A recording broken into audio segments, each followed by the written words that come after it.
Quando eu cheguei, ela estava lá, com as pernas amarradas e as mãos também, morrendo de medo. A corda seguia até um cavalo, a poucos metros dela. O animal estava cismado, parecia que a qualquer momento iria disparar e arrastar aquela jovem grávida. Eu não sabia o que fazer. Se eu parasse o caminhão e tentasse me aproximar devagar, o cavalo poderia correr e causar uma tragédia. Foi então que tive uma ideia. E se você acha que eu vou conseguir salvar essa jovem tão bonita, comenta aí de qual cidade você está assistindo essa história e se inscreve no canal para não perder nada. A estrada era uma linha reta cortando o nada. Eu me chamo Ronaldo, mas todo mundo me conhece como Galego. 54 anos, cabelo grisalho, barriga de chope e uma cicatriz fina no queixo que ganhei numa briga de bar que nem lembro direito. O volante do meu Volvo FH era minha única companhia fazia mais de 17 anos. 17 anos rodando sozinho. 17 anos fugindo de uma casa vazia em Goiânia, de uma ex-esposa que me odiava e de 2 filhos que mal sabiam meu nome. A solidão tem cheiro, sabia? Cheiro de diesel misturado com café requentado. Cheiro de cigarro barato fumado com a janela entreaberta. Cheiro de suor seco na camisa que você veste há 2 dias porque não teve tempo de parar para lavar. Era final de abril. O calor ainda apertava, mesmo com o sol começando a descer. Eu vinha descendo pelo interior do Piauí, entre as cidades de Floriano e Barão de Grajaú, carregando fertilizante agrícola. Estrada vazia, pista estreita, acostamento comido pelo mato, cerca velha de arame farpado dos 2 lados, algum gado longe, parado, feito estátua. Silêncio, só o ronco do motor, só o barulho do vento batendo na carroceria, só o chiado do rádio tentando pegar alguma estação que prestasse. Eu fumava devagar, olhos meio fechados, cansado, sempre cansado. A vida de caminhoneiro é assim, você nunca descansa de verdade. Sempre tem um prazo, uma entrega, uma cobrança. Sempre tem alguém no telefone perguntando onde você está, por que está demorando, se vai chegar no horário. Ninguém pergunta se você está bem, se dormiu, se comeu, se ainda lembra o que é sentir alguma coisa além de cansaço. Eu já não sentia nada fazia tempo, até aquele momento. Passou das 5:30 da tarde quando eu vi. No começo, pensei que fosse redemoinho. Sabe aquelas nuvens de poeira que sobem rápido quando o vento bate forte no chão seco? Pensei que fosse isso, mas não era. A poeira subia rápido demais, violenta, fora de controle. Apertei os olhos, tirando o cigarro da boca. Tinha algo se movendo dentro daquela nuvem, algo grande, algo vivo. Tirei o pé do acelerador. O caminhão começou a desacelerar. Ainda estava longe, uns 300 metros.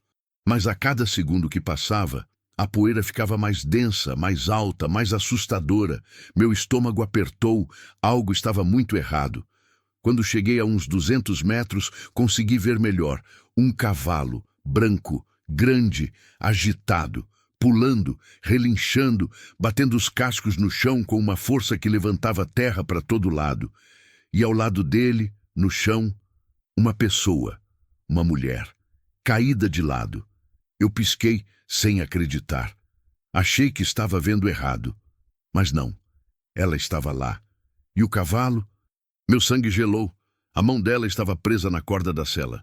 Ela tentava se soltar, puxava o braço, sacudia o corpo, mas não conseguia. O cavalo puxava para um lado, ela era arrastada para o outro. A poeira cobria tudo.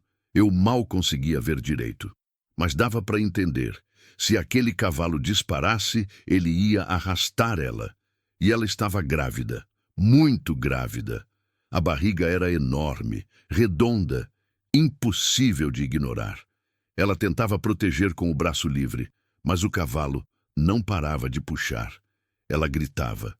Eu não conseguia ouvir, mas via a boca aberta, o desespero no rosto. Não pensei, não tive tempo de pensar. Pisei no freio com tudo. O caminhão gemeu, as rodas travaram, o cheiro de borracha queimada encheu a cabine.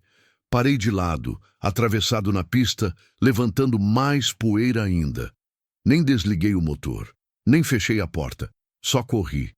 Meus pés bateram no asfalto quente, depois na terra seca. Eu tinha 60 e poucos metros até ela, mas parecia quilômetros.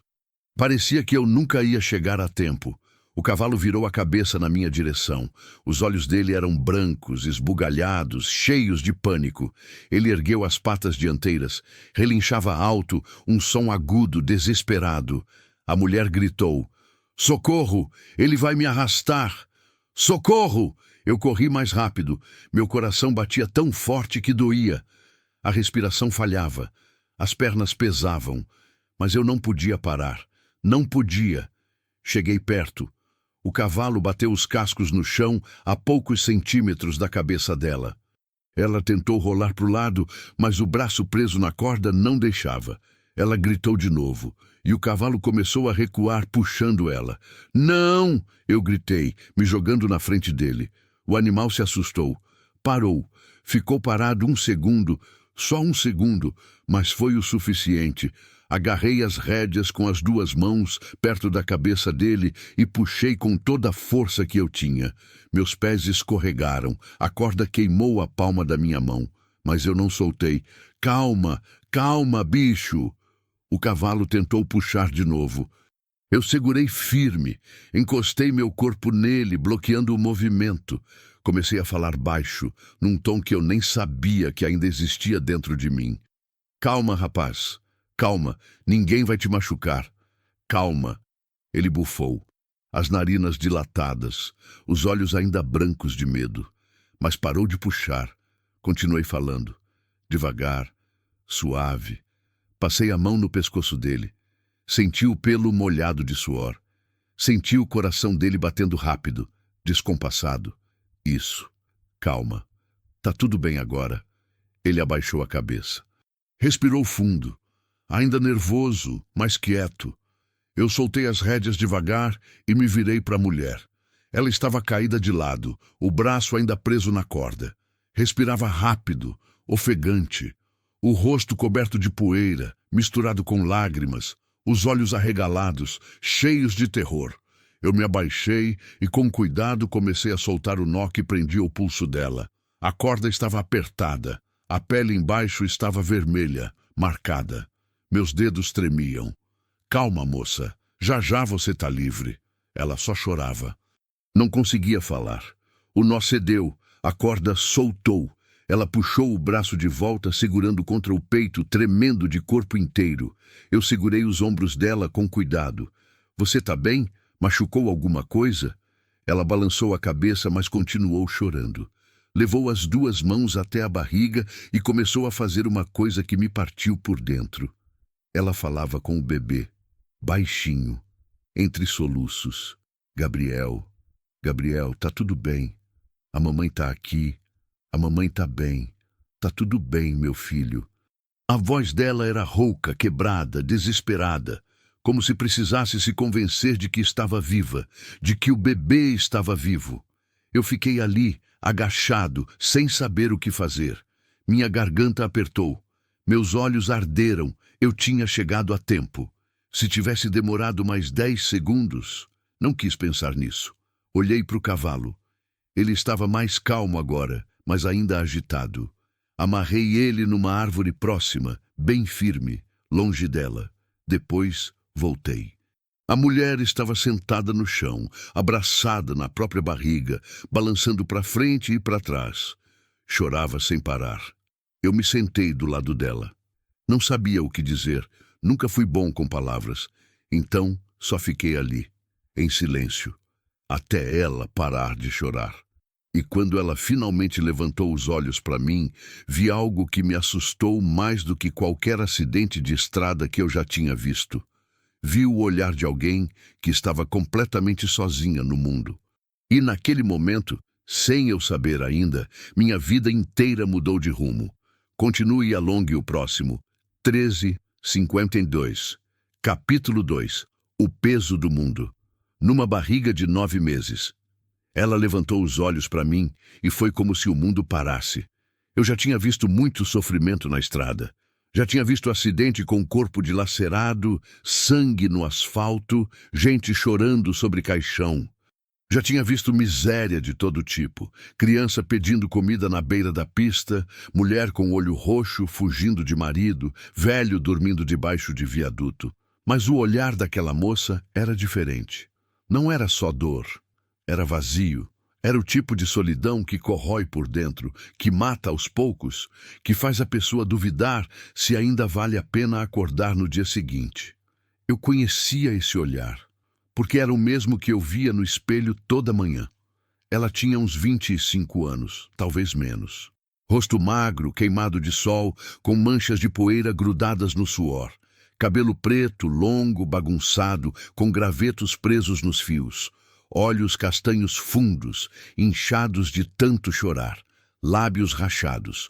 Roupa velha, uma blusa larga de tecido fino toda amarrotada e uma saia de algodão surrada nas barras. Os pés descalços, sujos, com uns cortes pequenos nos calcanhares.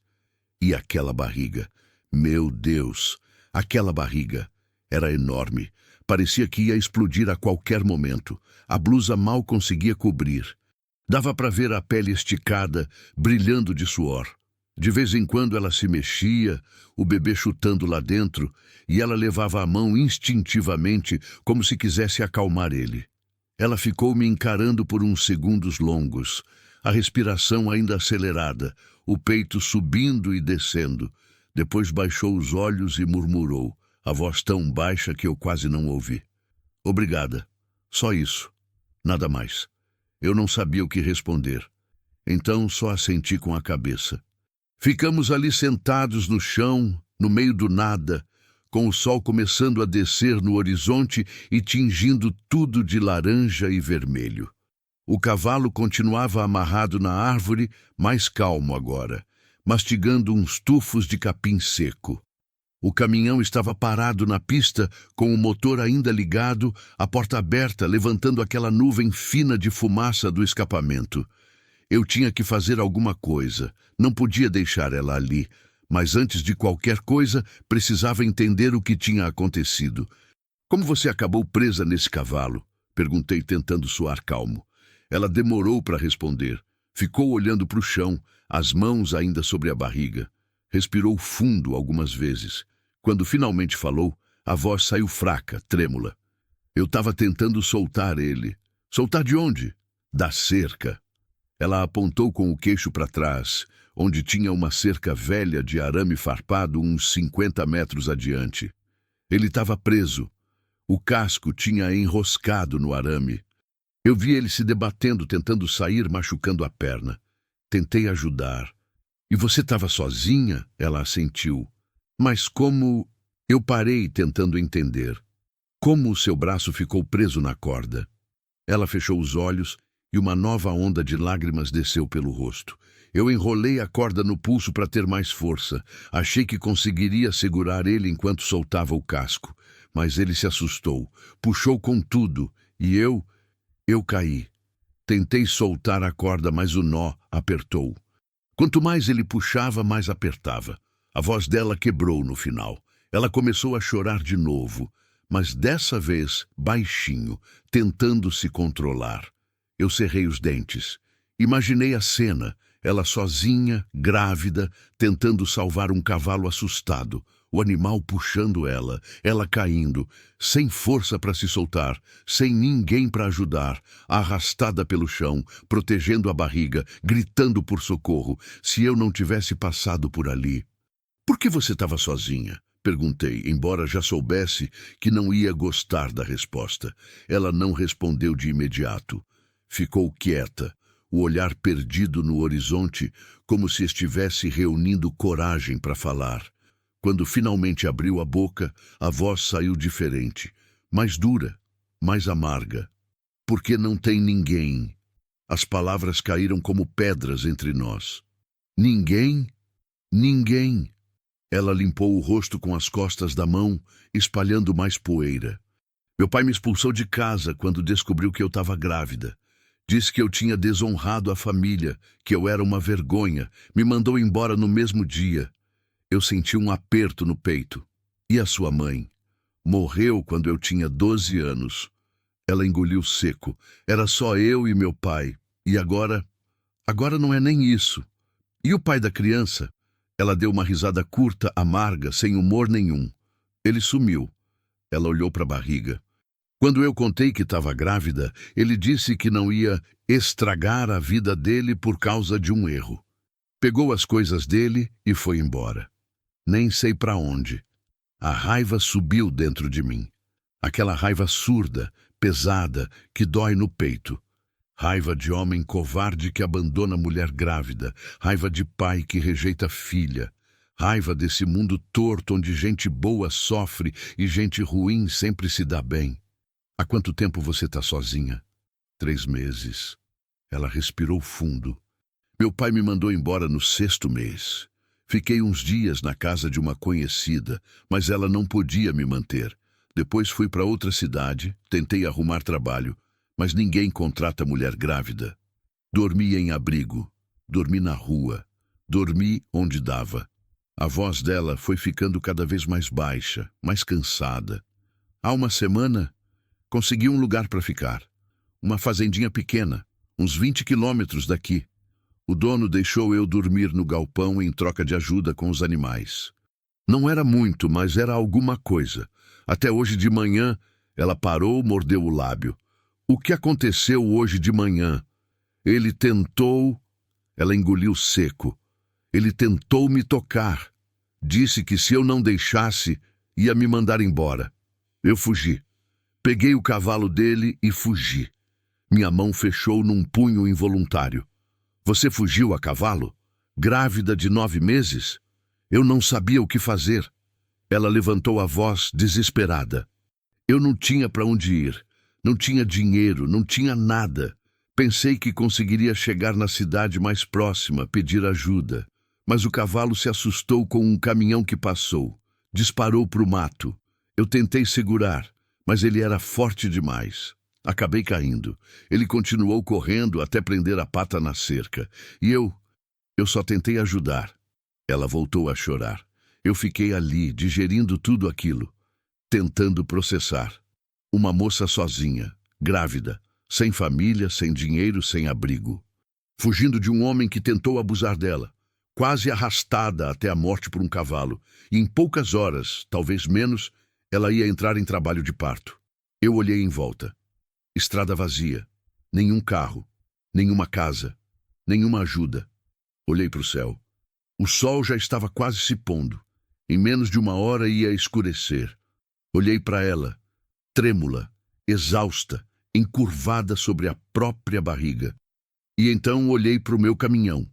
A carga, o prazo, o patrão que ia me ligar daqui a pouco cobrando onde eu estava. O contrato que eu não podia quebrar, o dinheiro que eu precisava para pagar as contas, tudo isso pesou na minha cabeça, mas pesou menos do que o olhar daquela moça. Eu me levantei, estendi a mão para ela. Vem, vou te levar para a cidade. Ela me olhou, assustada. Não precisa, moço, eu não quero dar trabalho. Você não está dando trabalho. Segurei a mão dela com firmeza. Você precisa de médico. E eu vou te levar. Mas, e a sua carga? Eu olhei para o caminhão. Depois olhei para ela. A carga espera. Você não pode esperar.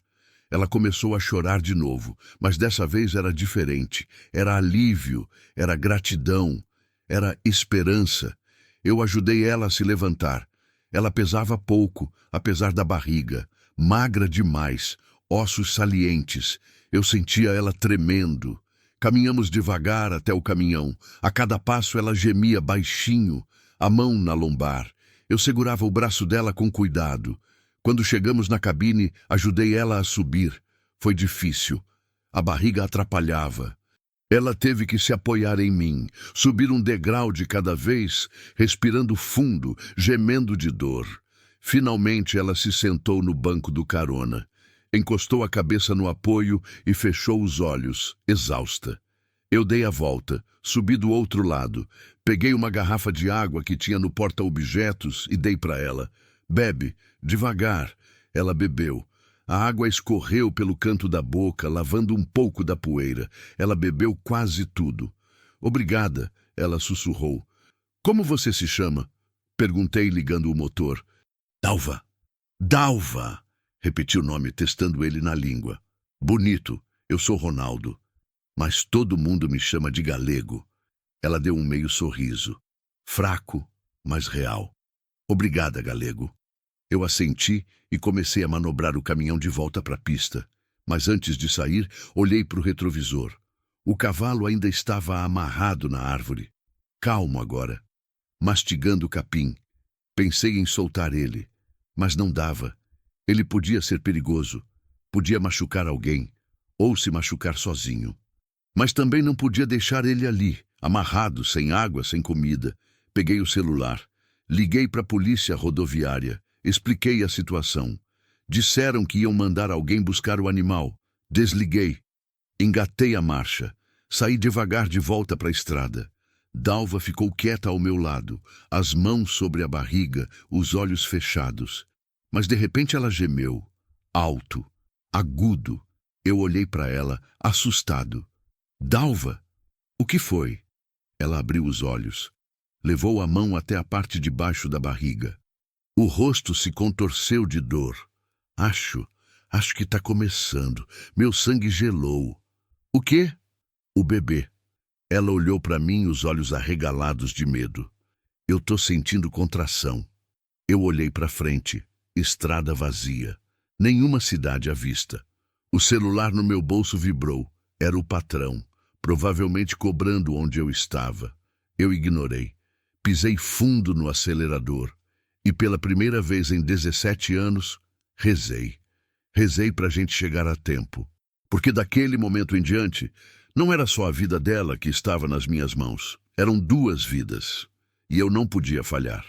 Continue e alongue o próximo. 13:54, capítulo 3. Quando o tempo se torna um inimigo silencioso. A estrada se esticava à frente como uma cobra infinita. Eu apertava o acelerador, mas o caminhão carregado não respondia como eu queria. 70, 80 quilômetros por hora. Era o máximo que eu conseguia arrancar daquela máquina pesada. Cada segundo parecia uma eternidade.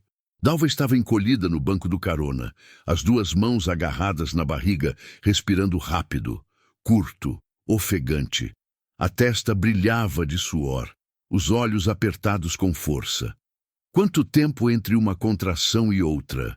Perguntei, tentando manter a voz firme, embora meu coração batesse descompassado. Ela demorou para responder. Respirou fundo algumas vezes antes de conseguir falar. Não sei. Acho que uns 15 minutos. 15 minutos. Isso significava que ainda tínhamos tempo. Não muito, mas tínhamos. Primeiro filho sempre demora mais. Eu sabia disso, não porque entendia de parto, mas porque ouvia Márcia, minha ex-mulher, contar 1000 vezes como tinha sido com nosso primeiro filho. 12 horas de trabalho de parto, 12 horas. Mas eu também sabia que cada caso era um caso, e Dalva não estava bem, não estava forte, estava desnutrida, desidratada, exausta. O corpo dela tinha passado por muito, talvez não aguentasse um trabalho de parto longo. Olhei para o painel. Combustível pela metade, temperatura do motor normal, tudo funcionando. Peguei o celular, olhei o GPS. A cidade mais próxima com o hospital era Uruçuí, a uns 60 quilômetros. 60 quilômetros com esse caminhão carregado significava uns 45 minutos, talvez 50. Muita coisa podia acontecer em 50 minutos. Dalva, você tem certeza que é contração? Não pode ser só dor? Ela abriu os olhos e me olhou. Não era raiva no olhar, era cansaço. Eu sei quando é contração, Galego. A voz saiu rouca. Eu sinto desde ontem, mas estavam fracas. Agora tá forte. Muito forte. Meu estômago se revirou. Desde ontem? É. Ela gemeu de novo, curvando o corpo para frente. Mas não eram seguidas. Era de vez em quando. Achei que fosse falso alarme. Falso alarme. Eu tinha ouvido falar disso. Contrações que enganam, que vêm e vão, que não significam que o bebê está vindo de verdade. Mas agora eram seguidas. Agora eram de verdade. Segura firme, Dalva. A gente vai chegar no hospital. Faltam só 60 quilômetros. Ela assentiu, mas não parecia convencida. Encostou a cabeça no vidro da janela, fechou os olhos de novo, as mãos tremendo sobre a barriga. Eu pisei mais fundo. 85, 90 quilômetros. O caminhão balançava na estrada esburacada. As rodas batiam nas irregularidades do asfalto velho. Cada solavanco fazia Dalva gemer. O celular vibrou de novo. Era o patrão. De novo. Eu olhei para a tela. Sérgio. Um homem duro, sem paciência, que não aceitava atraso. Eu já tinha quebrado o contrato antes, anos atrás, por causa de um problema no caminhão. Ele quase não me deu outra chance. Disse que se acontecesse de novo, eu estava fora. E agora eu estava atrasando de novo. Mas dessa vez não era problema mecânico. Era uma vida, 2 vidas. Eu desliguei o celular e joguei no porta-luvas. Dalva abriu os olhos e me olhou. Você vai se dar mal por minha causa, né? Não pensa nisso agora. Eu vou. Você vai perder o emprego. Vai perder a carga. Tudo por minha culpa. A voz dela quebrou. Lágrimas escorreram de novo. Eu tirei uma mão do volante e segurei o braço dela, com firmeza, com cuidado. Não é culpa sua. E não é sobre emprego. É sobre fazer o que é certo. Ela me olhou por um longo tempo, como se tentasse entender se eu estava falando sério, como se não acreditasse que alguém podia fazer aquilo por ela. E talvez ela tivesse razão em duvidar, porque até aquele momento eu também não achava que eu era capaz disso. Passamos por um vilarejo pequeno, umas 10 casas, uma bodega, nada mais. Nenhum posto de saúde, nenhum médico. Continuei. O sol já tinha se posto completamente. O céu estava roxo, escurecendo rápido. As primeiras estrelas começavam a aparecer. Eu acendi os faróis. A luz cortou a escuridão da estrada. Dalva gemeu de novo, mais alto dessa vez. Galego! Ela apertou o braço do banco. Tá vindo outra. Olhei para o relógio do painel. Tinha passado 12 minutos desde a última. 12 minutos. As contrações estavam ficando mais próximas. Respira fundo, Dalva. Devagar. Entra pelo nariz, sai pela boca. Ela tentou. Inspirou fundo, tremendo. Soltou o ar devagar. Mas o corpo inteiro estava tenso. Os músculos do pescoço saltados. As veias na testa inchadas. Dói muito, ela sussurrou. Dói muito, Galego. Eu sei, mas você aguenta. Você é forte. Eu não sou forte. Ela balançou a cabeça chorando. Eu não sou nada. Eu não sirvo para nada. Meu pai estava certo. Eu sou uma vergonha. Não fala isso. É verdade. Olha para mim. Sozinha, grávida, sem nada, sem ninguém. Que tipo de mãe eu vou ser? Como eu vou cuidar de um bebê se eu nem consigo cuidar de mim? A voz dela saiu alta, desesperada, quebrando no meio das palavras. Eu não sabia o que dizer. Não era bom com esse tipo de coisa. Nunca fui. Márcia sempre reclamava que eu não sabia conversar, não sabia confortar, não sabia estar presente. E ela estava certa. Mas naquele momento, naquela cabine de caminhão, com aquela moça chorando do meu lado, eu precisava tentar. Dalva, olha para mim. Ela não olhou. Dalva, falei mais firme. Olha para mim. Ela virou a cabeça devagar, os olhos vermelhos inchados. Você salvou aquele cavalo hoje. Você viu ele preso, sofrendo, e mesmo grávida, mesmo sozinha, mesmo sem forças, você tentou ajudar. Isso não é fraqueza, isso é coragem. E coragem é o que faz uma boa mãe. Ela piscou. Uma lágrima escorreu. Mas eu não tenho nada para dar para ele. Nenhum lugar, nenhum dinheiro, nada. Você tem você. E às vezes é só isso que importa. Ela ficou me encarando, como se tentasse acreditar, como se quisesse acreditar. Mas antes que pudesse responder, outra contração veio. E dessa vez foi pior. Ela gritou, um grito agudo, rasgado, cheio de dor. O corpo arqueou. As mãos agarraram a própria barriga com tanta força que os dedos ficaram brancos. Galego! Ela gritou. Tá muito forte! Tá muito forte! Meu coração disparou. Aguenta, Dalva! Aguenta! Eu não consigo! Consegue sim! Respira! Respira! Ela tentou. Mas a dor era forte demais. Ela gritava, chorava, se contorcia no banco. Eu olhei para o painel. Ainda faltavam 40 quilômetros. 40 quilômetros. E as contrações estavam vindo a cada 10 minutos agora. Talvez menos. Pisei mais fundo. 100 quilômetros por hora. O caminhão chacoalhava. O motor roncava alto. Mas eu não diminuía. Dalva finalmente parou de gritar. A contração passou. Ela ficou largada no banco, respirando fundo, suor escorrendo pelo rosto, pela blusa. Eu peguei a garrafa de água e dei para ela de novo. Bebe. Ela bebeu, mas mal conseguiu engolir. Tossiu, cuspiu. Eu não vou conseguir chegar no hospital. Ela sussurrou, a voz fraca. Vai sim. Não, eu sinto que ele tá vindo. Tá vindo agora. Meu sangue gelou. Não fala isso, Dalva. Ele não vai nascer agora, falta pouco. Só mais uns 30 minutos. Não vai dar tempo. Ela me olhou. E o medo nos olhos dela era real. Galego, eu vou ter esse bebê aqui, nesse caminhão. Não vai! Eu quase gritei. Não vai porque eu não vou deixar. Mas no fundo eu sabia. Sabia pelo jeito que ela gemia. Sabia pela frequência das contrações. Sabia pelo instinto que todo ser humano tem quando sente que algo está fugindo do controle.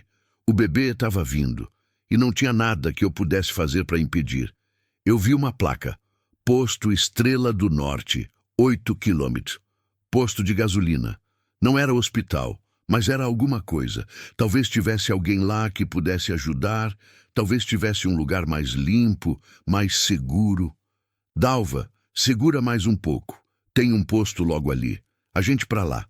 Ela assentiu, mas mal tinha forças. Encostou a cabeça no vidro de novo, respirando fundo, tremendo. 7 quilômetros. 6, 5. A cada quilômetro eu rezava mais. Rezava para ela aguentar. Rezava para dar tempo. Rezava para não ter que fazer o parto sozinho no meio da estrada. Porque eu não sabia fazer isso. Não sabia de nada. Mas ia ter que aprender. Rápido, 4 quilômetros. Dalva gritou de novo. 3 quilômetros. O grito ficou mais forte. 2 quilômetros. Ela começou a empurrar. Eu vi pelo jeito que o corpo dela se contraía. 1 quilômetro. Aguenta, Dalva, já chegou, já chegou. E então, finalmente, eu vi as luzes do posto. Fracas, bruxuleantes, mas eram luzes. Eram esperança. Pisei no freio. O caminhão derrapou na entrada do posto. Parei de lado, levantando poeira. Pulei da cabine antes mesmo de desligar o motor. Corri até a porta da lojinha. E gritei com tudo que eu tinha. Preciso de ajuda. Tenho uma mulher tendo bebê. Alguém, pelo amor de Deus, me ajuda. Continue e alongue. O próximo 1358, capítulo 4. O milagre acontece. Onde menos se espera. A porta da lojinha se abriu com violência. Um homem gordo, de uns 50 anos, saiu correndo. Usava uma camiseta branca manchada de graxa e uma calça jeans velha. O rosto redondo, barbudo, os olhos arregalados de susto. O que foi? O que aconteceu? Tem uma mulher no meu caminhão. Eu apontei desesperado. Ela tá tendo bebê. Agora. Preciso de ajuda. Ele olhou para o caminhão. Depois olhou para mim. E por um segundo, eu achei que ele ia dizer que não podia fazer nada. Que a gente tinha que seguir para o hospital. Que ele não sabia de nada. Mas ele não disse isso. Ele virou para dentro da loja e gritou. Sandra! Sandra! Vem aqui agora! Uma mulher apareceu na porta. Baixinha, magrinha, cabelo preso num rabo de cavalo, avental sujo de farinha. Devia ter uns 40 e poucos anos. Rosto marcado pelo sol, mãos calejadas. O que foi, Aécio? Tem uma mulher tendo neném ali no caminhão. Corre! Os olhos dela se arregalaram, mas diferente do marido, ela não ficou parada. Ela agiu. Traga ela para dentro! Rápido! Ela correu de volta para a loja, começando a empurrar mesas, cadeiras, abrindo espaço. Eu corri de volta para o caminhão. Dalva estava curvada sobre si mesma, gemendo alto, as unhas cravadas no estofamento do banco. O som que saía da garganta dela era animal, primitivo, cheio de dor. Dalva, a gente vai te tirar daqui. Vai ter gente para te ajudar. Ela mal me ouviu. Só gemia. Aécio subiu do outro lado da cabine e juntos começamos a tirar ela de lá. Era difícil. Ela não conseguia ficar em pé direito. As pernas tremiam, dobravam.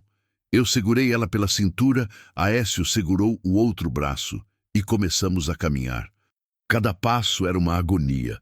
Dalva gritava, parava, se dobrava de dor. Eu sentia o corpo dela inteiro tremer nos meus braços. Aguenta, Dalva, só mais um pouco. Eu não consigo andar. Consegue sim. Eu tô te segurando. Não vou te deixar cair. Levamos quase 3 minutos para cruzar os poucos metros entre o caminhão e a loja. 3 minutos que pareceram horas. Quando entramos, Sandra já tinha preparado um espaço no chão. Tinha estendido um lençol velho, mas limpo, sobre o piso de cimento. Colocou algumas almofadas, travesseiros, toalhas empilhadas ao lado. Deita ela aqui, Sandra comandou, firme. A gente deitou Dalva no chão, com cuidado. Ela imediatamente se encolheu de lado, agarrando as próprias pernas, gritando. Sandra se ajoelhou ao lado dela, tocou a testa de Dalva, olhou nos olhos dela. Moça, me escuta. Você precisa respirar fundo, devagar. Pode parecer impossível, mas você precisa tentar. Dalva balançou a cabeça, chorando. Eu não consigo. Tá doendo muito. Eu sei que dói, mas você tá quase lá. Sandra segurou a mão dela. Eu já tive 5 filhos. Eu sei como é. E você vai conseguir. Dalva olhou para ela, e algo naquele olhar, naquela voz firme e experiente, fez ela acreditar um pouco. Sandra olhou para mim e para o marido. Vocês dois, fervam água, peguem toalhas limpas e me tragam uma tesoura. Tesoura? Aécio repetiu confuso. Pro cordão umbilical, Aécio. Anda logo. Ele saiu correndo. Eu fui atrás dele, mas parei na porta, olhando para trás. Dalva me olhou, os olhos cheios de medo. Não vai embora. Por favor. Eu voltei. Me ajoelhei ao lado dela. Eu não vou embora. Tô aqui. Ela segurou minha mão, com força, com desespero. Sandra ergueu a saia de Dalva, examinou rapidamente. O rosto dela ficou sério. Moça, o bebê tá coroando. Daqui a pouco ele vem. Você vai ter que fazer muita força. Eu tenho medo. A Dalva sussurrou. Eu sei, mas o medo passa, o amor fica. Sandra acariciou o rosto dela. E daqui a pouco você vai ver o seu filho. E vai esquecer de tudo. Toda a dor, todo o medo. Vai valer a pena. Eu prometo. Dalva assentiu, tremendo. Aécio voltou correndo com uma bacia de água quente, toalhas limpas e uma tesoura que ele tinha mergulhado em álcool. Sandra pegou tudo, organizou ao lado dela e olhou para Dalva. Quando vier a próxima contração, você faz força. Empurra com tudo. Entendeu? Dalva assentiu de novo. Esperamos. O silêncio na loja era pesado. Só dava para ouvir a respiração ofegante de Dalva, o zumbido das lâmpadas velhas no teto, o vento batendo na porta de madeira. E então veio. Dalva gritou. O corpo inteiro se contraiu. Ela apertou minha mão com uma força que eu não sabia que existia. Eu senti os ossos dos meus dedos estalando. Empurra, Dalva! Empurra! Sandra gritou. Dalva empurrou. O rosto ficou vermelho. As veias do pescoço saltaram. Ela gritava, chorava, tremia. Isso! Continua! Tá vindo! Eu não sabia o que fazer. Só segurava a mão dela. Só ficava ali, sentindo o desespero, a dor, o esforço. A contração passou. Dalva caiu de costas, exausta, ofegante. Você tá indo bem, moça. Sandra disse limpando o suor da testa dela. Falta pouco, só mais um pouco. Eu não aguento, não aguento mais. Aguenta sim. Seu filho tá quase aqui. Você não quer conhecer ele? Dalva começou a chorar. Mas dessa vez, não era só dor. Era algo mais, algo profundo. Gabriel, ela sussurrou. Meu Gabriel. É, seu Gabriel. Sandra sorriu. Ele tá vindo, e ele precisa de você forte. Outra contração veio, e outra, cada uma mais forte que a anterior, cada uma arrancando gritos, lágrimas, forças que Dalva nem sabia que tinha. Aécio ficou no canto, rezando baixinho, as mãos juntas. Eu continuei ali, segurando a mão de Dalva, sentindo cada aperto, cada tremor, cada onda de dor que passava pelo corpo dela. E então, numa última contração, Sandra gritou, tá saindo a cabeça. Mais uma vez, Dalva, mais uma. Dalva gritou com tudo que tinha. Um grito que encheu a loja, que vazou para a noite lá fora, que ecoou dentro de mim. E então, silêncio. Um segundo de silêncio. E depois, um choro. Pequeno, agudo, perfeito.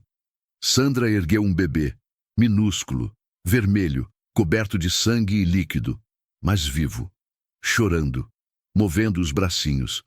É um menino, Sandra disse sorrindo com lágrimas nos olhos. Dalva começou a chorar, soluçar, as mãos estendidas, tremendo. Meu filho, meu filho. Sandra limpou o bebê rapidamente com uma toalha, amarrou o cordão umbilical com um barbante limpo, cortou com a tesoura. Depois envolveu ele numa toalha macia e colocou no peito de Dalva. Dalva segurou o filho contra ela. Olhou para aquele rostinho pequeno, amassado, perfeito, e chorou. Chorou como eu nunca vi ninguém chorar. Oi, meu amor, ela sussurrou. Oi, Gabriel, eu sou sua mãe. Eu sou sua mãe. O bebê parou de chorar. Ficou quietinho, os olhinhos fechados, o corpinho quente contra o peito dela. Sandra se sentou no chão, limpando as próprias lágrimas. Aécio saiu do canto e veio até elas, olhando o bebê com um sorriso bobo no rosto. E eu fiquei ali, de joelhos, a mão ainda sendo segurada por Dalva, olhando para aquela cena. Uma mãe e um filho. 2 milagres. Nascidos no chão de uma loja de posto de gasolina no meio do nada. Eu chorava. Chorava sem parar. Não sabia por quê. Talvez porque fazia tanto tempo que eu não via nada bonito. Talvez porque fazia tanto tempo que eu não me sentia parte de algo importante. Talvez porque pela primeira vez em anos eu tinha feito algo que valia a pena. Dalva soltou minha mão e segurou meu braço. Me puxou para perto, olhou nos meus olhos. Obrigada, Galego, por tudo, por me salvar, por ficar, por não desistir de mim. Eu balancei a cabeça, sem conseguir falar. Você salvou nós dois, ela continuou, a voz rouca de tanto gritar. E eu nunca vou esquecer. Eu olhei para o bebê, para o Gabriel, tão pequeno, tão frágil, tão perfeito, e senti algo mudar dentro de mim. Algo que eu achei que tinha morrido há muito tempo. Esperança. Sandra ajudou Dalva a se acomodar melhor, colocou mais travesseiros, cobriu ela com um cobertor limpo. Gabriel mamava quietinho, os olhinhos fechados. Aécio trouxe chá quente, pão, água. Dalva comeu devagar, ainda fraca, mas viva. Eu saí da loja e sentei no degrau da entrada. Acendi um cigarro, olhei para o céu. As estrelas brilhavam, milhões delas. E eu pensei, quantas pessoas passam a vida inteira sem ver um milagre? Eu tinha acabado de ver um, e ele tinha mudado tudo. Continue e alongue o próximo 1359, capítulo 5. O amanhecer que traz decisões impossíveis. Eu fumei 3 cigarros seguidos sentado naquele degrau. A noite estava quieta, silenciosa. Só o som distante de grilos, o vento arrastando poeira pela estrada e de vez em quando o choro baixinho do Gabriel lá dentro. Um choro que não era de dor. Era só ele descobrindo que estava vivo, que tinha pulmões, que tinha voz. Cada vez que eu ouvia aquele som, meu peito apertava. Não conseguia parar de pensar em tudo, em como a vida tinha me trazido até ali, em como eu tinha acordado naquela manhã achando que era só mais um dia, mais uma entrega, mais uma estrada vazia, mais uma noite sozinho na cabine do caminhão. E agora eu tinha ajudado a trazer uma vida ao mundo. Eu, Galego, o mesmo cara que tinha falhado como pai, que tinha passado anos na estrada fugindo das próprias responsabilidades, que mal conhecia os próprios filhos. Como era possível? Aécio saiu da loja e sentou do meu lado. Tinha 2 latas de cerveja na mão. Me ofereceu uma. Acho que você merece. Peguei, abri, bebi. A cerveja estava morna, mas desceu bem. Ficamos em silêncio por um tempo, só bebendo, olhando para a estrada vazia. Você fez uma coisa bonita hoje, Aécio disse finalmente. Eu não fiz nada, foi a Sandra. Não, rapaz, foi você. Ele olhou para mim. Você parou, você trouxe ela aqui. Você ficou. Tem muita gente que não faria isso. Eu não respondi, só bebi mais. Ela contou para Sandra a história dela. Aécio continuou. Que o pai expulsou ela de casa, que o namorado fugiu, que ela tá sozinha no mundo. Ele balançou a cabeça. Coitada da menina, tão nova, com um bebê, sem nada. É, eu murmurei. E agora? O que ela vai fazer? Eu tinha pensado nisso. Tinha pensado desde o momento em que segurei aquele bebê nos braços de Dalva. Desde o momento em que ela olhou para mim com aqueles olhos cheios de gratidão e medo. O que ela ia fazer? Tem abrigo em Teresina, eu disse. Para mães solteiras. Eles ajudam com moradia, emprego, essas coisas. Você vai levar ela lá? Vou, amanhã de manhã, quando ela estiver recuperada. Aécio assentiu. Bebeu mais um gole. E você? Vai voltar para a estrada? Vou. Tenho carga para entregar. Já estou atrasado. Provavelmente vou perder o contrato. Mas valeu a pena, né?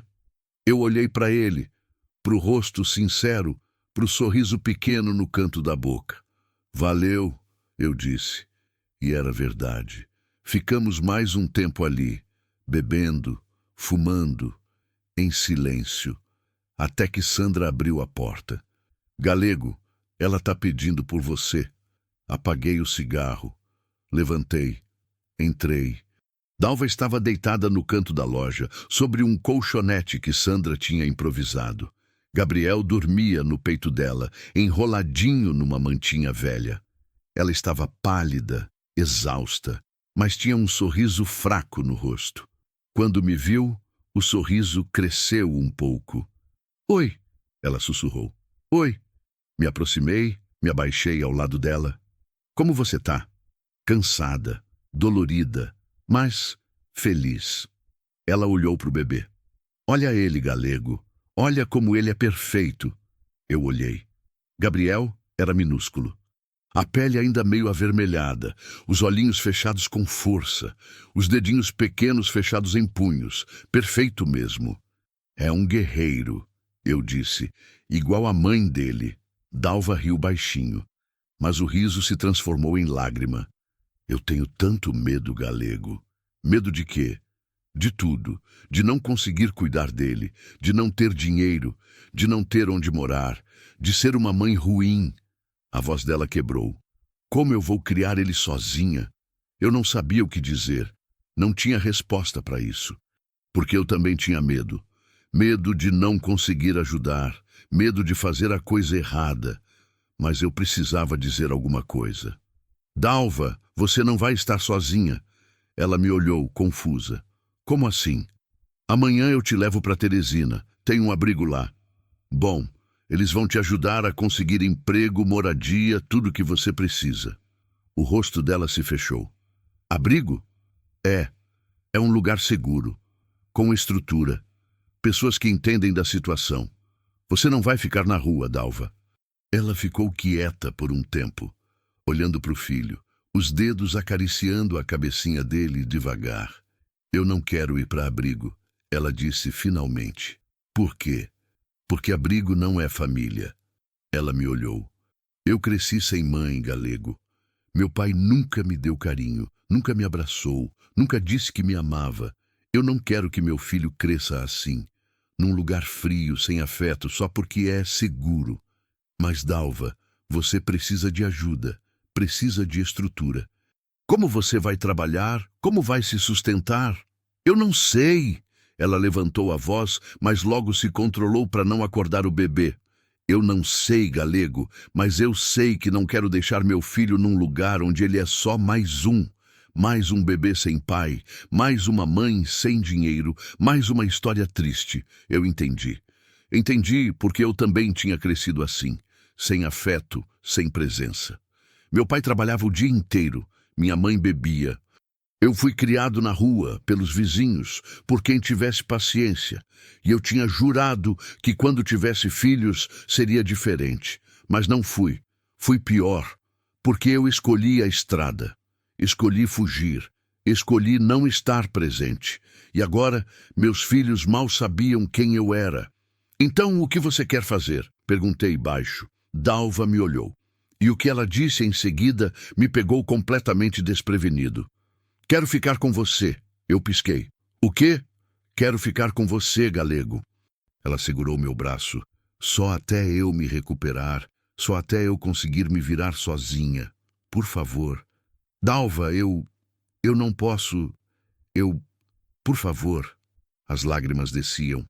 Você é a única pessoa que não me abandonou. A única. Eu não tenho mais ninguém. E eu não quero que meu filho nasça num mundo onde ninguém se importa com a gente. Meu coração batia rápido, minha cabeça girava. Eu queria dizer não. Queria explicar que não dava, que eu não era a pessoa certa, que eu ia falhar com ela como falhei com todo mundo. Mas quando olhei para aquele bebê, para aquela mãe desesperada, não consegui.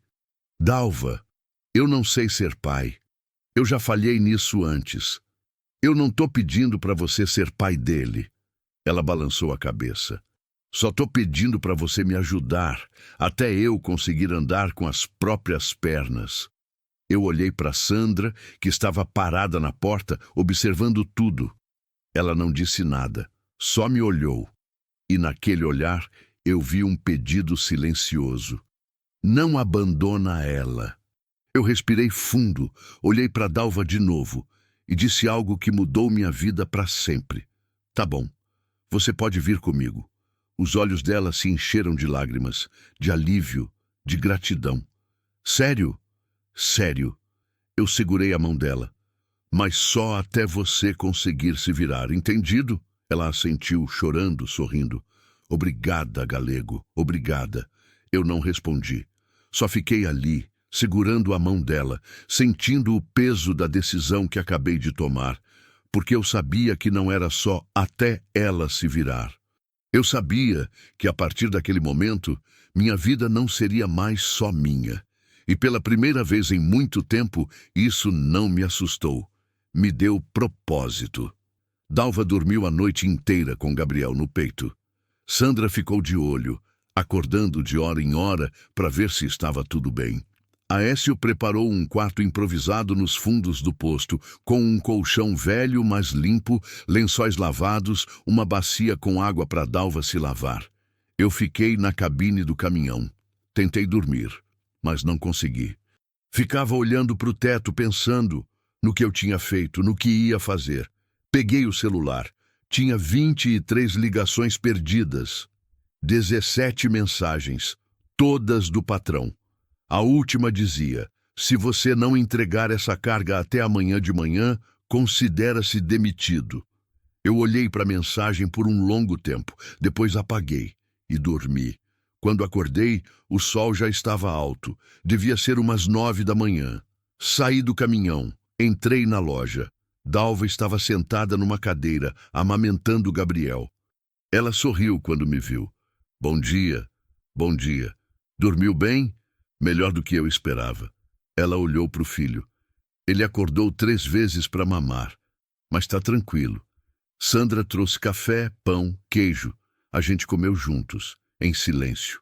Um silêncio bom, confortável. Depois de comer, eu ajudei Dalva a se levantar. Ela ainda estava dolorida. Caminhava devagar, mas conseguia andar. Aécio carregou algumas roupas que Sandra tinha separado. Roupas velhas, mas limpas. Para Dalva e para o bebê. Não é muito, mas é o que a gente tem, Sandra disse, abraçando Dalva.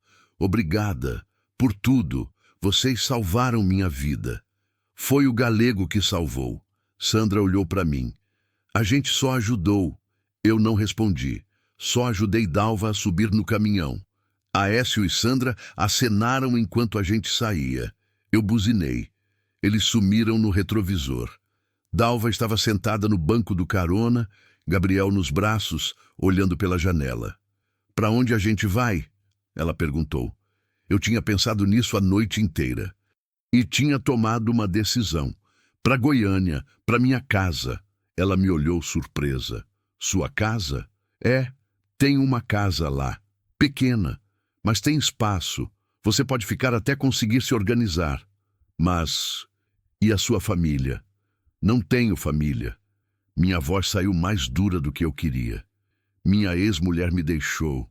Meus filhos não falam comigo. A casa tá vazia faz anos. Ela ficou quieta. Então, a gente vai morar junto? Por enquanto. Eu olhei para ela. Até você arrumar emprego. Até você ter seu próprio lugar. Mas não vai ser para sempre, Dalva. Eu não sou bom em ficar. Ela assentiu. Mas havia algo no olhar dela.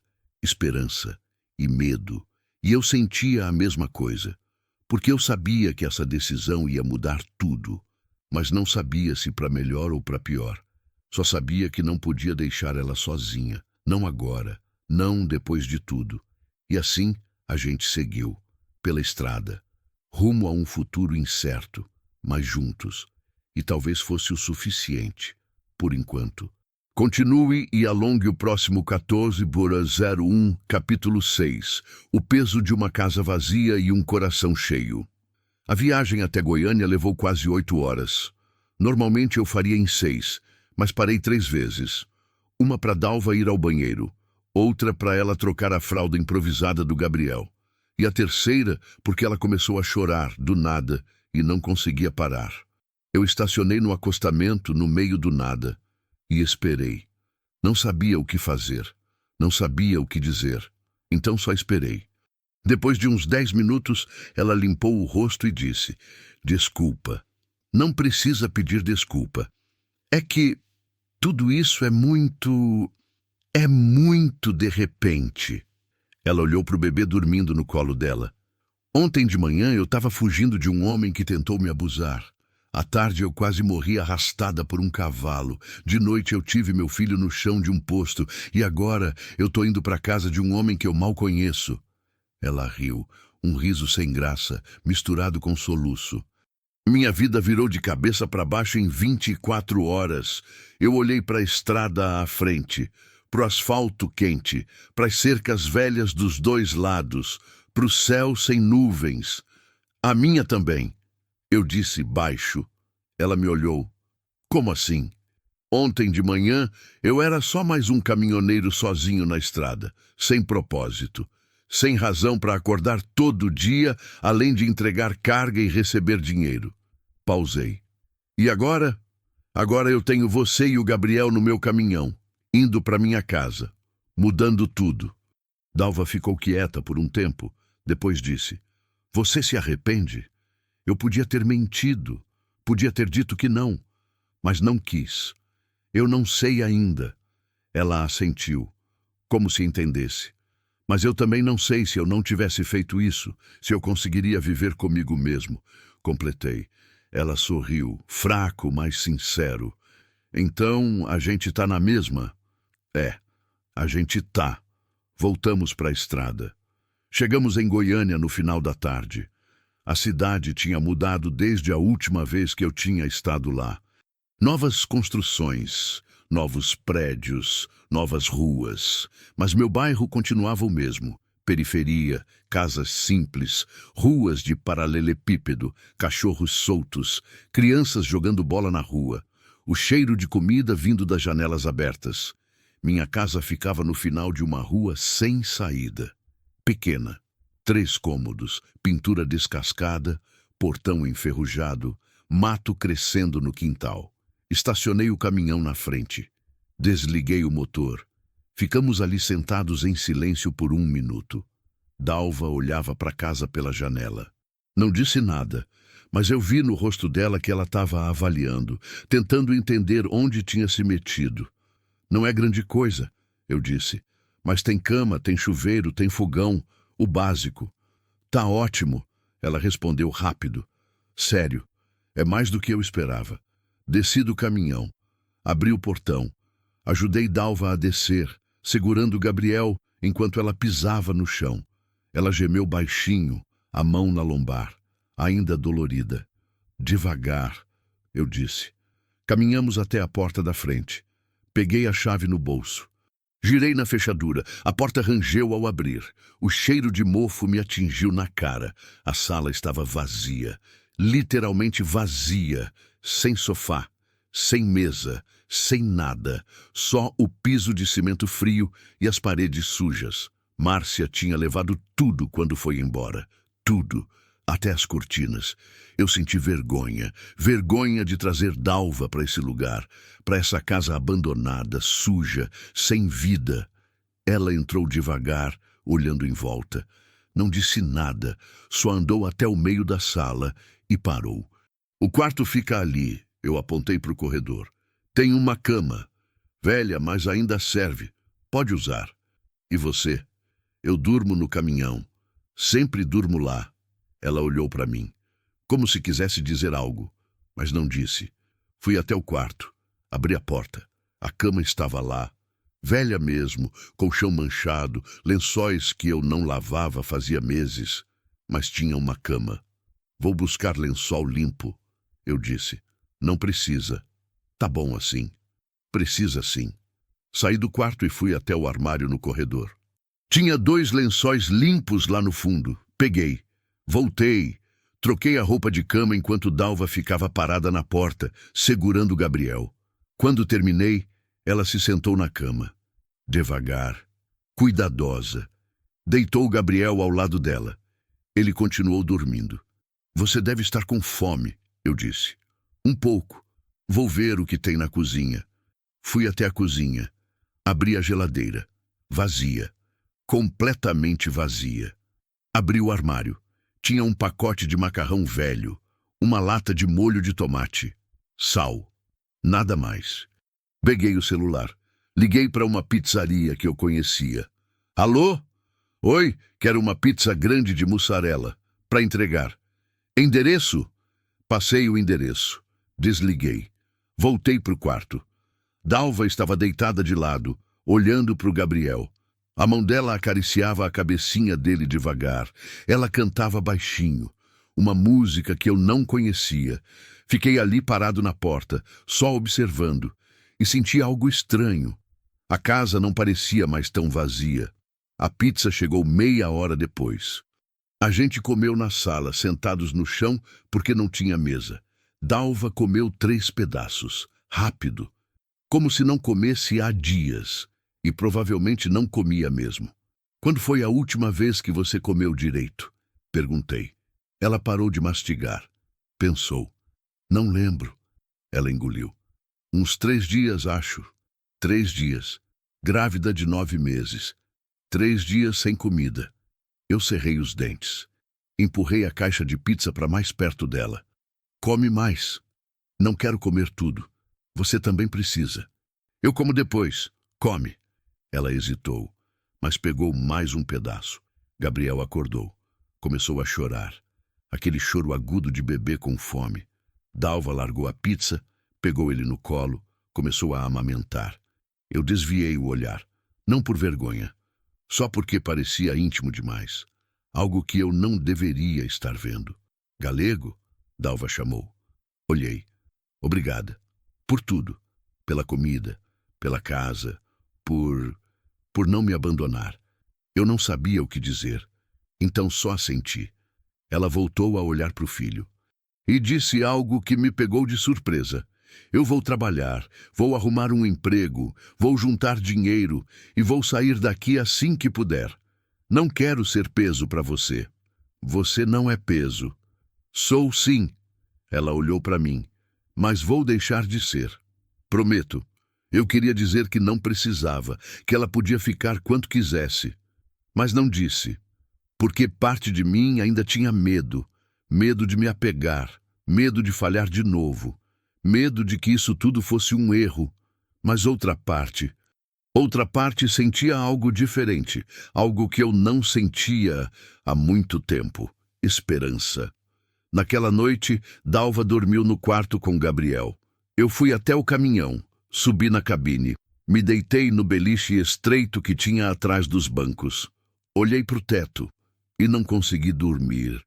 Ficava pensando no que tinha acontecido nas últimas 24 horas, em como minha vida tinha virado de cabeça para baixo, em como eu tinha ido de um homem sozinho para um homem com 2 pessoas dependendo dele. Peguei o celular, abri as mensagens. Tinha uma última mensagem do patrão. Você está demitido. Eu olhei para a mensagem por um longo tempo. Depois deletei. E algo estranho aconteceu. Eu sorri. Porque pela primeira vez na vida, ser demitido não parecia o fim do mundo. Parecia o começo de outra coisa. Algo novo.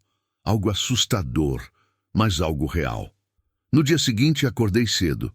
Entrei na casa. Dalva já estava acordada, sentada na cama, amamentando Gabriel. Bom dia, ela disse. Bom dia. Dormiu bem? Mais ou menos. Ele acordou umas 4 vezes, mas está tudo bem. Eu assenti. Vou sair para comprar umas coisas, comida, fraldas, roupa para ele. O que mais você precisar? Galego, você não precisa... Preciso sim. Eu peguei a carteira. Faz uma lista do que você precisa. Ela ficou me olhando. Depois pegou um pedaço de papel que eu dei e começou a escrever. Quando terminou, me entregou. A lista era pequena, simples, fraldas. Leite em pó, caso o leite materno não fosse suficiente. Sabonete, shampoo, algumas roupinhas de bebê, comida básica. É só isso? Perguntei. É, não preciso de muito. Eu olhei para a lista. Para a letra trêmula dela, para a simplicidade dos pedidos, e senti raiva de novo. Raiva do mundo que tinha deixado essa moça sem nada, raiva dos homens que tinham falhado com ela, raiva de mim mesmo por quase ter passado direto naquela estrada. Volto logo, eu disse. Saí. Fui até o mercado. Comprei tudo da lista. E mais, comprei fruta, carne, arroz, feijão, pão. Comprei um berço desmontável que vi numa loja de bebês, comprei mais roupinhas, comprei cobertores, gastei quase todo o dinheiro que eu tinha. Mas não me importei, porque pela primeira vez em anos eu estava gastando dinheiro com algo que importava. Quando voltei, Dalva estava na sala, limpando o chão com um pano velho que achou no armário. Dalva, você não precisa fazer isso. Você acabou de ter bebê. Eu sei. Mas eu preciso me sentir útil.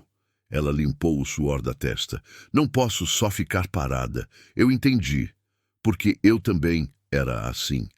Coloquei as compras na cozinha. Montei o berço no quarto. Organizei as roupinhas. Preparei comida. E pela primeira vez em muitos anos, a casa não parecia morta. Parecia viva. Parecia um lar. Os dias que se seguiram foram estranhos. Dalva ia se recuperando aos poucos, o corpo voltando ao normal, as dores diminuindo, Gabriel crescendo a cada dia, mamando, dormindo, chorando, enchendo a casa de vida. Eu procurava emprego, mas não como caminhoneiro, algo mais perto, algo que me deixasse em casa, porque agora eu tinha um motivo para voltar. Arrumei um trabalho numa oficina mecânica. Pagava menos, muito menos, mas dava para pagar as contas. Dalva começou a sair da casa, caminhar pelo bairro, conhecer os vizinhos, e eles gostavam dela, ajudavam, davam roupas velhas, davam dicas, davam apoio. E aos poucos ela foi sorrindo mais. Aos poucos o medo foi sumindo do olhar dela. E aos poucos a casa foi virando um lar de verdade. Mas eu ainda tinha medo. Medo de que isso tudo fosse temporário. Medo de que ela fosse embora assim que conseguisse se virar. Medo de voltar a ficar sozinho. Porque agora que eu sabia como era não estar sozinho, não queria mais voltar. Mas não sabia se podia admitir isso, nem para mim mesmo. Acabou ou N14103 não acabou. Falta mais um capítulo para fechar a história. Vou criar o capítulo final agora. 3 meses se passaram. 3 meses que pareceram uma vida inteira. Gabriel já não era mais aquele bebê minúsculo que nasceu no chão do posto. Estava maior, mais gordinho, os olhos abertos, curiosos, seguindo tudo que se movia. Sorria. Aquele sorriso banguela que derretia qualquer um. Dalva tinha mudado também. O rosto não era mais magro, encovado. Tinha ganhado peso, cor, vida. O cabelo cresceu. Ela prendia de um jeito diferente agora. Usava roupas que as vizinhas deram, mas arrumava elas, costurava, deixava bonitas. Tinha começado a fazer uns bicos, costura, limpeza em algumas casas, juntando dinheiro, guardando, porque ela tinha prometido que ia sair, que ia arrumar um lugar para ela e para o Gabriel, que não ia ser peso para mim. E eu não sabia como me sentia com isso. Era um sábado de manhã quando ela me chamou. Eu estava no quintal, tentando consertar o portão que tinha saído do trilho. Gabriel estava no colo dela, agarrado na blusa, babando. "Galego, preciso falar com você." O tom de voz era sério. Larguei a chave de fenda, limpei as mãos na calça, virei para ela. "O que foi?" Ela respirou fundo. "Achei um lugar para morar." Meu estômago apertou. "O quê?" "Uma casa, pequena, nos fundos da casa da Dona Graça, a vizinha da rua de cima. Ela está alugando barato. E eu juntei dinheiro suficiente para pagar os 3 primeiros meses." Eu fiquei parado, sem conseguir falar. "Então, você vai embora?" "Vou." Ela olhou para o chão. "Não porque eu quero, mas porque é o certo. Você já fez demais por mim, Galego. Eu não posso continuar abusando da sua bondade." "Você não está abusando de nada." "Tô sim." Ela levantou o olhar. "Você perdeu o emprego por minha causa. Teve que arrumar outro que paga menos. Tá dividindo a casa comigo. Dividindo a comida. Dividindo tudo. Não é justo com você." "E quem disse que eu me importo com o que é justo?" "Mas eu me importo." A voz dela saiu mais alta. Gabriel se assustou. Começou a choramingar. Ela o balançou, acalmando. "Eu me importo, Galego, porque eu não quero dever nada para ninguém. Não de novo. Eu passei a vida inteira devendo. Devendo para o meu pai. Devendo para os outros. Sendo tratada como fardo. E eu não quero que você olhe para mim um dia e pense isso. Eu nunca vou pensar isso. Você não sabe." Ela balançou a cabeça. "As pessoas cansam, Galego. As pessoas sempre cansam. E eu não quero estar aqui quando você cansar." Eu dei um passo à frente. Segurei os ombros dela, com firmeza. "Dalva, me escuta. Eu não vou cansar. Porque você e o Gabriel, vocês mudaram minha vida. Me deram um propósito. Me fizeram acordar de manhã com vontade de voltar para casa. Pela primeira vez em anos, eu não me sinto mais perdido." Os olhos dela se encheram de lágrimas. "Mas e se um dia você se arrepender? E se você perceber que isso foi um erro? E se... E se nada?" Eu a puxei para mais perto. "Eu já tomei muitas decisões erradas na minha vida, Dalva. Muitas. Mas te trazer para cá não foi uma delas." Ela começou a chorar, soluçar. Gabriel também chorava agora, confuso, agarrado nela. Eu abracei os dois. Segurei firme. Senti o corpo dela tremendo. Senti o calor pequeno de Gabriel entre nós. E senti algo quebrar dentro de mim. Todas as paredes que eu tinha construído, todos os medos que eu guardava, tudo desmoronou. "Fica." Eu sussurrei. "Por favor, fica." Ela se afastou, olhando nos meus olhos. "Você tem certeza?" "Absoluta."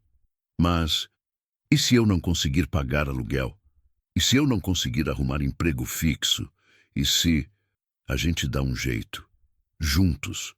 Eu limpei uma lágrima do rosto dela. "Porque agora a gente é família. Não de sangue, mas de escolha. E isso vale mais. Ela me olhou por um longo tempo. Então, pela primeira vez, ela sorriu. Um sorriso verdadeiro, completo, cheio de vida. Tá bom, a gente fica. Os meses seguintes não foram fáceis. Dinheiro era curto. As contas apertavam. Teve dia que a gente comeu arroz com ovo porque não tinha mais nada. Teve dia que eu trabalhei dobrado só para conseguir pagar a luz. Mas também teve coisa boa. Teve o dia que Gabriel deu os primeiros passos, cambaleando pela sala, rindo, caindo no colo de Dalva. Teve a noite que a gente sentou no quintal, olhando as estrelas, conversando sobre a vida, sobre sonhos, sobre o futuro. Teve o domingo que a gente foi no parque, Gabriel no carrinho velho que eu comprei numa feira, Dalva comendo pipoca, eu empurrando o carrinho, parecendo uma família de verdade. E foi nesse dia que eu percebi. Eu amava eles, não como pai, não como namorado, mas como alguém que finalmente encontrou seu lugar no mundo. 2 anos depois. Dalva tinha arrumado emprego fixo numa costureira. Pagavam bem. Ela economizou, conseguiu comprar uma máquina de costura usada, começou a fazer trabalhos em casa, ganhando mais. Eu tinha sido promovido na oficina. Virei gerente. Pagava melhor, dava para reformar a casa, colocar piso novo, pintar as paredes, comprar uns móveis. Gabriel tinha 3 anos, falante, esperto. Chamava Dalva de mãe, me chamava de tio galego. E toda vez que ele dizia isso, meu peito apertava de emoção. A casa não era mais vazia, era cheia de vida, de risada, de bagunça, de amor. Num domingo de tarde, eu e Dalva estávamos sentados no sofá que a gente comprou junto. Gabriel dormia no colo dela, cansado de brincar. Galego, ela disse de repente. Você se lembra do dia que a gente se conheceu? Eu sorri. Como eu ia esquecer? Você quase foi arrastada por um cavalo. Ela riu baixinho. É, e você parou. Você podia ter seguido viagem. Podia ter me deixado lá. Mas não deixou. Como eu ia deixar? Muita gente deixaria. Ela olhou para mim. Mas você não. Você parou. E salvou minha vida. E a dele. Ela olhou para o filho dormindo. Eu fiquei quieto. Sabe o que eu penso? Ela continuou. Eu penso que aquele cavalo não era um acidente. Era um sinal. Era o destino colocando você no meu caminho. Porque eu precisava de você. E você também precisava de mim. Eu nunca tinha pensado assim, mas fazia sentido. Porque naquele dia, naquela estrada vazia, quando eu vi aquela nuvem de poeira e decidi parar, eu não estava só salvando ela, estava me salvando também, salvando de uma vida vazia, de solidão, de falta de propósito. E agora eu tinha tudo isso. Obrigado, Dalva. Eu disse baixo. Por quê? Por aceitar ficar, por confiar em mim, por me dar uma segunda chance de fazer as coisas certas. Ela segurou minha mão. Obrigado você, por me mostrar que ainda existe gente boa no mundo. E que a família não é só sangue, é escolha. A gente ficou assim, de mãos dadas, em silêncio. Gabriel roncava baixinho. O vento entrava pela janela, trazendo o cheiro de comida da vizinha. E pela primeira vez na vida, eu estava em paz. Hoje, 5 anos depois, Dalva tem sua própria loja de costura. Pequena, mas dela. Gabriel está na escola, tirando notas boas, desenhando, sonhando em ser astronauta. E eu continuo na oficina. Mas não sou mais o galego solitário da estrada. Sou o galego que tem uma família, que tem um propósito, que tem um lar. Às vezes eu olho para trás, para o homem que eu era naquele dia na estrada, sozinho, perdido, sem esperança, e agradeço. Agradeço por ter parado, agradeço por não ter desistido, agradeço por ter escolhido o caminho difícil, porque foi esse caminho que me trouxe até aqui, até essa vida, até essa família. E eu não trocaria por nada, porque às vezes salvar alguém é a única forma de se salvar. E às vezes, chegar a tempo não é só evitar uma tragédia. É construir um novo começo. É transformar vidas. É encontrar sentido onde antes só havia vazio. E é descobrir que o destino não está na estrada que você percorre. Está nas escolhas que você faz pelo caminho. E eu fiz a escolha certa, parei. E isso mudou tudo. A estrada pode ser longa, solitária e às vezes cruel. Mas quando você para no momento certo, quando estende a mão a quem precisa, ela se transforma. E você também. Porque o maior milagre não é evitar o pior. É construir o melhor a partir dos destroços. É virar família com quem era estranho. É transformar uma casa vazia num lar cheio de vida. E é perceber que você nunca esteve realmente perdido. Só estava esperando o momento certo de ser encontrado.